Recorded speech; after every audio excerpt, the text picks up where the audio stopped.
The Man Who Sold Rope to the Gnoles by Margaret St. Clair. Read by Lydia Rolison.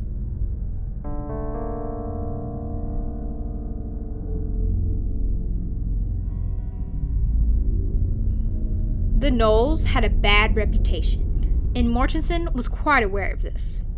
But he reasoned, correctly enough, that cordage must be something for which the Gnoles had a long unsatisfied want, and he saw no reason why he should not be the one to sell it to them.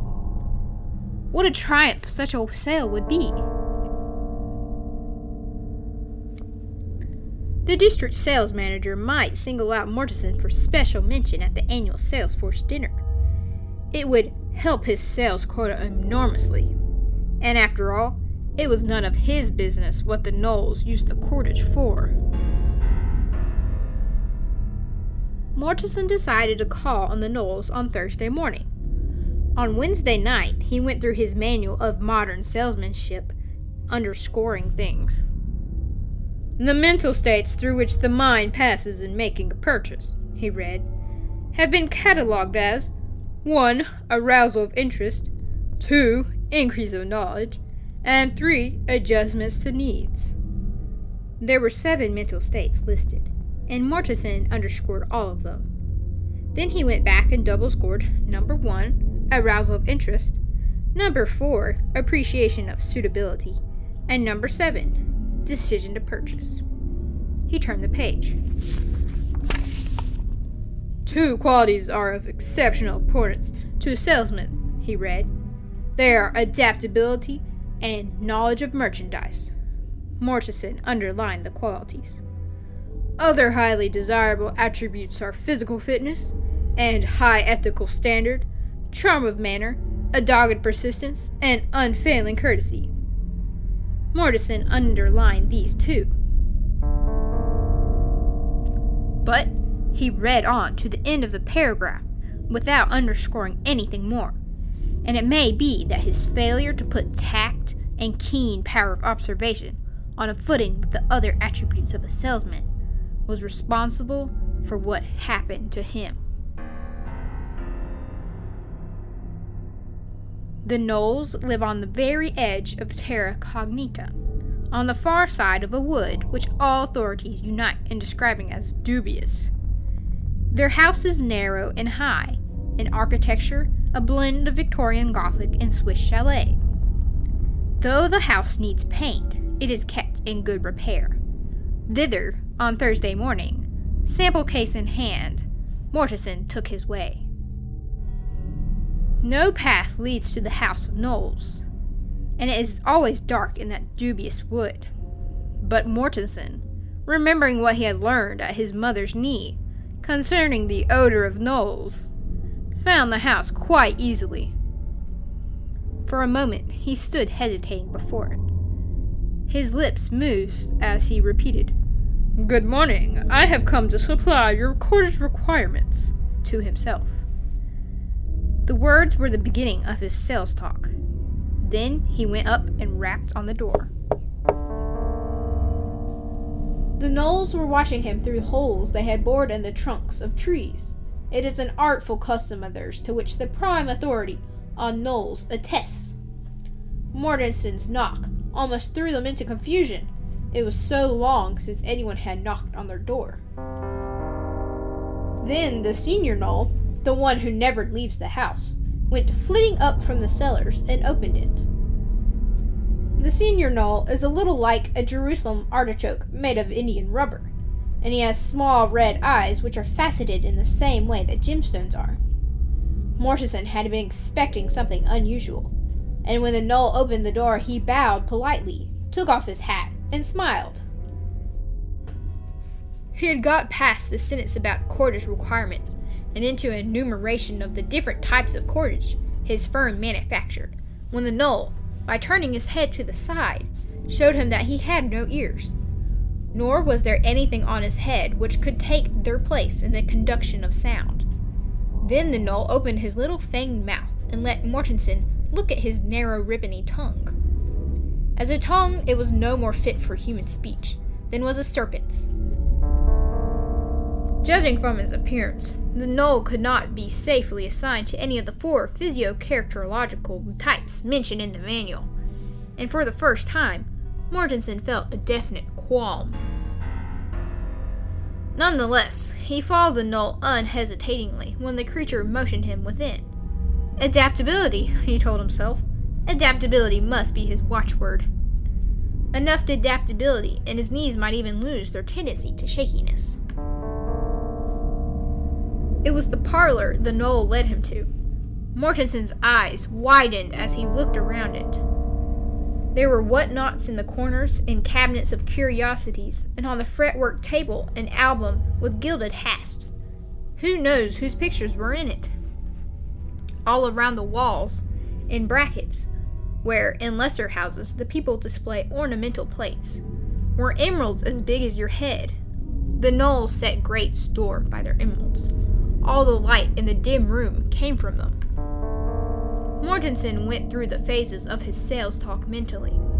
It distressed him that that was the only way he could go through them. Still, adaptability.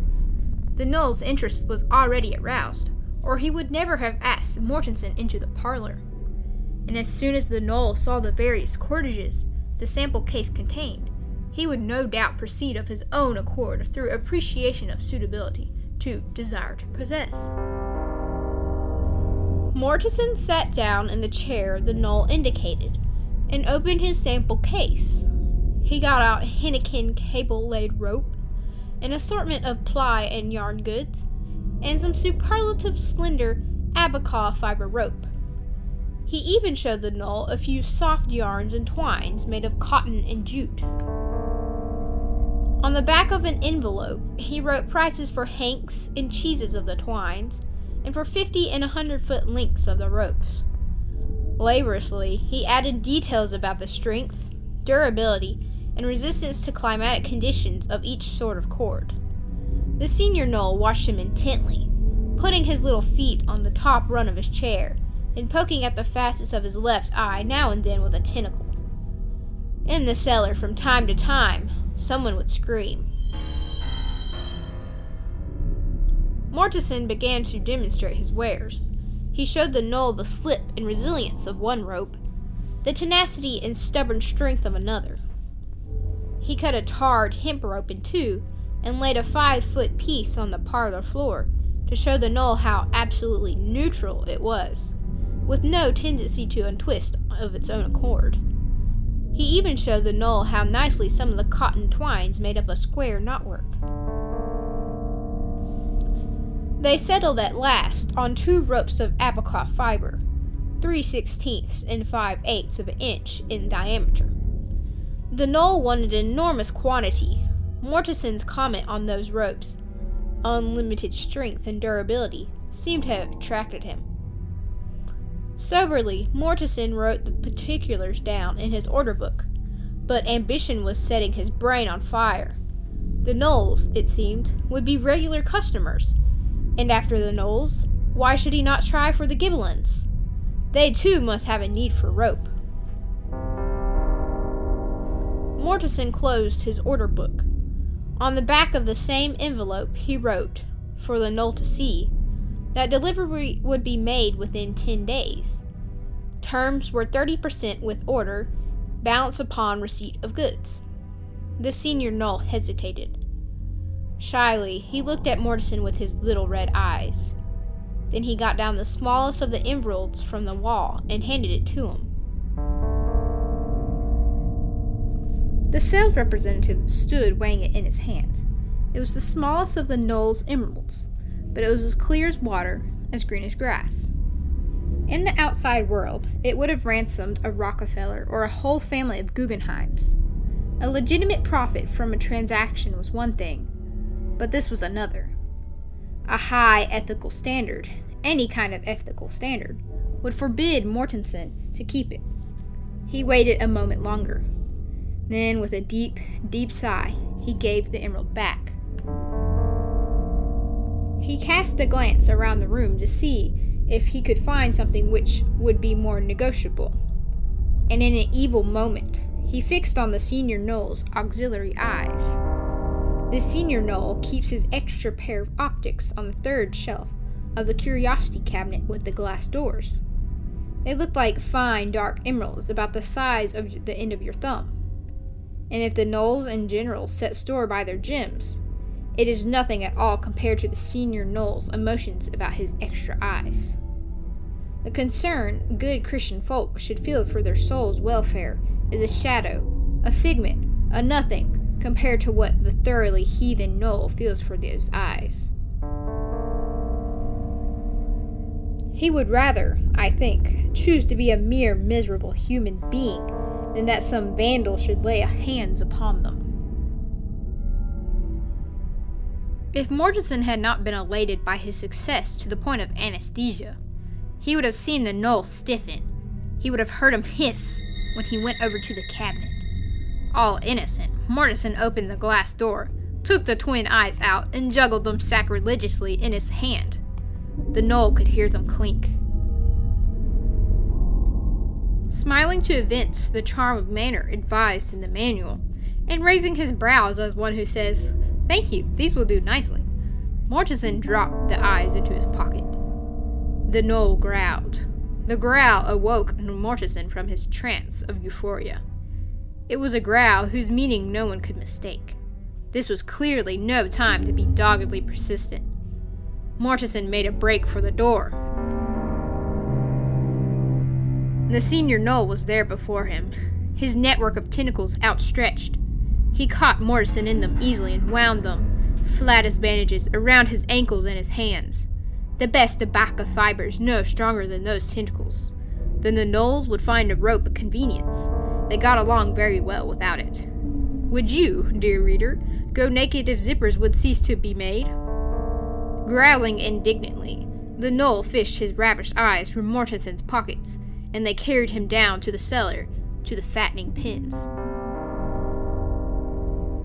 But great are the virtues of legitimate commerce. Though they fattened Mortensen sedulously, and later roasted and sauced him and ate him with real appetite, the Gnoles slaughtered him in quite a humane manner, and never once thought of torturing him. And they ornamented the plank on which they served him with a beautiful border of fancy knotwork, made of cotton cord from his own sample case.